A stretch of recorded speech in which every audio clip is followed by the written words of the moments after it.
ఇక్కడ మనం చూసుకున్నట్టే సాయి ఈశ్వర్ది ప్రభుత్వ హత్యే 42% రిజర్వేషన్ హామీకి సర్కార్ తూట్లు, అది తట్టుకోలేకే ఆత్మహత్య, దీనికి రాహుల్ రేవంత్ బాధ్యత వహించాలి, బాధ్యుడికి ఫ్యామిలీకి రూపాయలు 50 లక్షల ఎక్స్గ్రేషియా చెల్లించాలి, BRS working president KTR demand, CM రాక్షస రాజకీయ క్రీడలో ఈశ్వర్ బలి అని హరీష్ రావు అయితే చెప్పడం జరిగింది. ఏదైతే నిన్న సాయి ఈశ్వర్ అయితే పెట్రోల్ పోసుకొని తలగబడడం అయితే మనం చూసాము.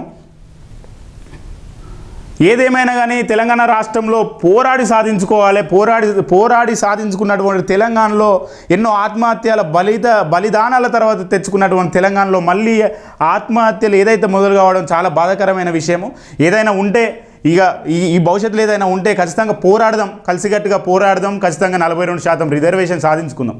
దానిలో మా వంతు, మా జేబీ టీవీ వంతు కూడా ఉంటుంది. మీరు ఖచ్చితంగా పోరాడడానికి ముందుకు రావాలి, కానీ ఈ ప్రభుత్వాలకు ఎక్కడ కూడా భయపడి బలిదానాలు చేసుకోవద్దని చెప్పేసి కూడా మేము విద్యార్థులను కోరుకోవడం జరుగుతున్నది. తెలంగాణ రాష్ట్రంలో అనేక మంది చనిపోవడం చూసాం మనం. ఎంతోమంది కంటతడి పెట్టుకున్నారు తల్లులు తండ్రులు. ఈరోజు ఆ బిడ్డల్ని తెచ్చేయలేము, మనం రాష్ట్రాన్ని సాధించిన ఆ బిడ్డలను తెచ్చేయలేము అని ఇప్పటికీ బాధపడుతున్నాం.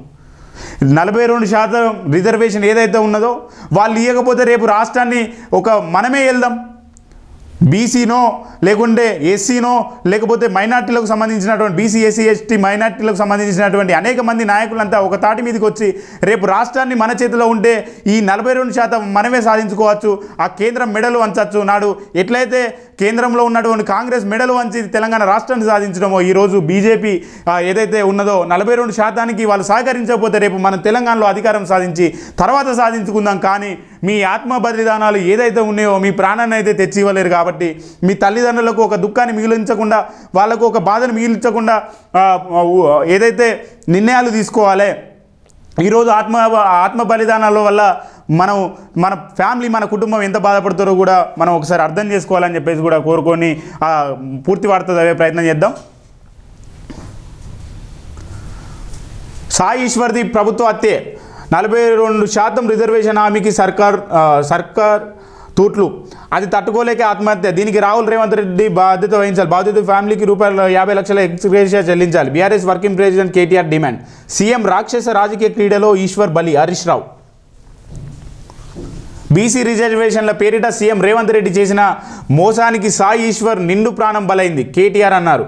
స్థానిక ఎన్నికల్లో 40% రిజర్వేషన్ కల్పిస్తామని హామీకి కాంగ్రెస్ తూట్లు పడవడం తట్టుకోలేక ఈశ్వర్ ఏదైతే ఆత్మహత్య చేసుకున్నాడని ఆవేదన వ్యక్తం చేశారు. ముఖ్యమంత్రి రాష్ట్రంలో వెనుకబడిన వర్గాలకు వెన్నుపోటు పొడిచారని మండిపడ్డారు. బీసీ రిజర్వేషన్ల పేరిట రేవంత్ రెడ్డి ఆడిన రాక్షస రాజకీయ క్రీడలో సాయి ఈశ్వర్ బలైపోవడం తీవ్రంగా కలిసివేసిందని మాజీ మంత్రి హరీష్ రావు అన్నారు. బీసీ బిడ్డ ఆత్మ బలిదానానికి కారణమైన కాంగ్రెస్ ప్రభుత్వాన్ని బీసీ సమాజం ఎన్నటికీ క్షమించదని అన్నారు. మరోవైపు కాంగ్రెస్ పార్టీ నాడు తెలంగాణ ఇవ్వకుండా శ్రీకాంతాచారిని నేడు బీసీలకు 42% రిజర్వేషన్లు ఇవ్వకుండా సాయి ఈశ్వర్ను బలి తీసుకున్నదని మాజీ మంత్రి సింగిరెడ్డి నిరంజన్ రెడ్డి అన్నారు. బాధిత కుటుంబానికి ప్రభుత్వం రూపాయలు 50 లక్షల ఎక్స్గ్రేషియా ఇవ్వాలని బీఆర్ఎస్ డిమాండ్ చేసింది.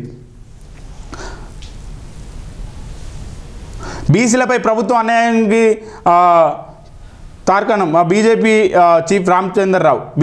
బీసీ సామాజిక వర్గానికి చెందిన సాయి ఈశ్వర్ చారి ఆత్మయత్నం చేసి ప్రాణాలు కోల్పోయిన సంఘటన బాధాకరమని, తెలంగాణలో సామాజిక న్యాయం పూర్తిగా కూలిపోయిందని పెద్ద నిదర్శనం అన్నారు. బీసీలకు 42% రిజర్వేషన్లపై ప్రభుత్వం నిర్లక్ష్యంతో ఆవేదనకు గురై సాయి ఆత్మహత్య యంత్రం చేసుకున్నాడని, కాంగ్రెస్ ప్రభుత్వం వ్యవహారమే ఈ దారుణానికి కారణమని అన్నారు.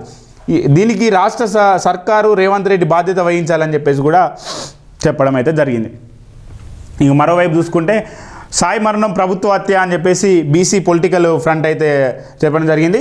సాయి ఈశ్వర్చారిది మృతి ప్రభుత్వ హత్యనేనని బీసీ పొలిటికల్ ఫ్రంట్ ఆధ్వర్యంలో హిమాయత్ నగర్ రోడ్డు పైన బైఠాయించారు. ఈ సందర్భంగా BC political front chairman Balraj Goud, BC SC ST JAC doctor Visharadan Maharaj మాట్లాడుతూ ఇది ముమ్మాటికి కాంగ్రెస్ సీఎం రేవంత్ రెడ్డి ఈ హత్యకు నైతిక బాధ్యత వహించాలని, వెంటనే ముఖ్యమంత్రి మంత్రులు రాజీనామా చేయాలని డిమాండ్ చేశారు. సాయి కుటుంబంలో ఒకరికి ప్రభుత్వ ఉద్యోగం ₹1 కోటి నష్టపరిహారం చెల్లించాలని చెప్పేసి కూడా వాళ్ళైతే ప్రభుత్వాన్ని అయితే డిమాండ్ చేయడం జరిగింది.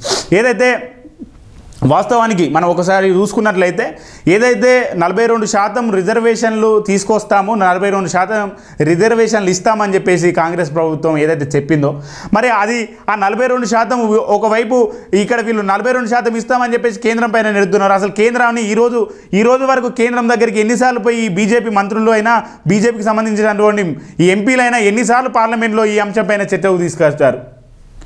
ఎందుకు కేంద్రంలో ఒక జియో తీసుకురావాలి 42% రిజర్వేషన్లు ఇవ్వాలని చెప్పేసి ఇప్పటి వరకు కేంద్రం పైన ఎందుకు ఒత్తిడి తేలేకపోతున్నది? ఇక్కడ ప్రజలను ప్రలోభ పెట్టి స్థానిక సంస్థల్లో 42% ఇస్తామని చెప్పేసి వాళ్ళకు ఏదైతే ఆ 42% ఇవ్వకపోవడం కూడా మనం చూడవచ్చు. ఈరోజు 50% వరకే రిజర్వేషన్లు కుదిర్చి ఎన్నికలకు పోతున్నటువంటి సందర్భంలో 42% ఇస్తారని చెప్పేసి అనుకున్నటువంటి అనేక మంది పేద ప్రజలు ఈరోజు తీవ్ర నిరాశకు గురయ్యి ఆత్మహత్యలకు పాల్పడుతున్నారు. నాడు కాంగ్రెస్ ప్రభుత్వం అధికారంలో ఉన్న సమయంలో తెలంగాణ రాష్ట్రం కోసం అనేక మంది వాళ్ళు ఏదైతే తెలంగాణ రాష్ట్రంలో ఉన్నటువంటి అనేక మంది కూడా మనం చూసుకున్నట్లయితే ఆత్మహత్యలకు పాల్పడ్డారు. నాడు శ్రీకాంతాచారి పెట్రోల్ పోసుకున్నటువంటి సంఘటన మనకు తెలుసు. నాడు రాష్ట్రాన్ని సాధించుకోవడానికి ఎట్లయితే ఆత్మహత్యలే కారణము, ఆత్మహత్యల బలిదానాల వల్లనే తెలంగాణ పుట్టింది. ఈరోజు మళ్ళా 42% తీసుకురావాలంటే మళ్ళీ ఆత్మహత్యలు చేసుకోవాల్సిందేనా?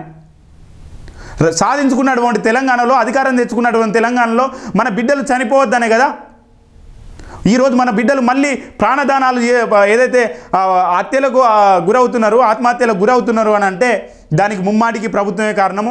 ఇలాంటి వాటిపైన చర్యలు తీసుకోవాలి. వెంటనే 42% కూడా బీసీలకు ఏదైతే అది చేయాలి వాటిపైన కూడా కాంగ్రెస్ స్పందించాలి.